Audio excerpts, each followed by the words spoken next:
Oh, there's Rob. Excellent. I probably have to be on camera. My camera is not working. I think you talk, so hey, that'll be evidence that you're here. All Okay. right. Thank you for joining. Okay, so today's topic is Planned Parenthood. Back in 2013, the Fifth Judicial Court of Iowa responded to efforts to eliminate Planned Parenthood in the state by saying, the court strains to understand how decreasing the number of apparently effective and safe abortion services supports the public's interest in receiving adequate health care. If anything, the opposite is true. And we're 11 years later after this quote, and the debate about Planned Parenthood still rages on. Sometimes, especially with this current audience, you really might not imagine a situation where you would need Planned Parenthood services. But the honest truth is, sometimes you really don't know about it until you're in that moment. Maybe it's something small. Maybe you have an embarrassing question and you don't even want to bring it up to your usual doctor. So you reach out to Planned Parenthood's nurse chat line. Or maybe you unfortunately lose your job and thus your health insurance, and you really need some cost-efficient healthcare because it's starting to burn when you pee. Or who knows, maybe you have a family relative, a younger girl who it might be a niece, a cousin, sister, and she doesn't have anywhere else to turn, so she goes to you for help, and you need to find somebody discreet who's also cost efficient. So Planned Parenthood may be the place to be for you since they help the community by offering vital health services, education, and then they actually give pretty interesting ways for you to get involved as well. Certain organizations might convince you that, such as, by the way, America Needs Fatima, that Planned Parenthood only offers abortions. That's all they do.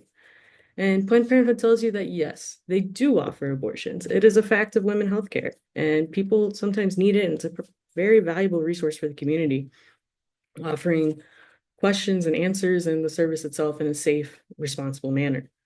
But Planned Parenthood will also tell you that that is only 3% of the services they offer. They actually, their biggest service is STD testing, where 41% of the services offered are testing or treatment. They also offer things like vaccines, such as the HPV vaccine.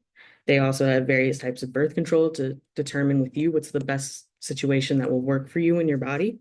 And then they also give annual exams and cancer screenings. And this isn't just for women. Those cancer screenings aren't just breast cancer or ovarian cancer, it's also testicular cancer. So even if you're a man, a woman, non-binary, anybody who wants to be a patient at Planned Parenthood can be a patient at Planned Parenthood. They're dedicated to the health and physical health of the community, but they also have a huge emphasis on education. They seek community engagement by letting anyone request a speaker. When you go to Planned Parenthood's website, the first thing that they offer is request a speaker. It doesn't matter if it's for a work organization, a community organization, a university, or even a religious organization. Planned Parenthood makes it clear what they value most is engagement and education. Their primary focus, however, is teen education. So the website has a teen section and it's very informative. It offers and clear that it's for teenagers. It has various sections such as puberty, sexuality, and how do I go to the doctor for these things? They also in Illinois offer chat. Chat is a way for Planned Parenthood to destigmatize STD testing. They want teenagers, particularly, to understand that STD testing is a fact of life. It's not anything gross. It's just if you want to be safe, you need to get tested regularly. And they offer discrete ways to get tested. And if you have results, they'll even cover the cost of it. So not only does Planned Parenthood go a long way in helping out with community education and community health, but they give opportunities for you to volunteer to show that you want them to remain a part of your community. One of the more interesting ways that Planned Parenthood offers these opportunities is by joining their volunteer research team. In the research team, you can help out by facilitating focus groups, reviewing survey responses, and actually analyzing clinical trial data. Uh, by helping out in this research area, you not only get to help Planned Parenthood, but you could even develop your own skills and just have a very interesting impact on the community.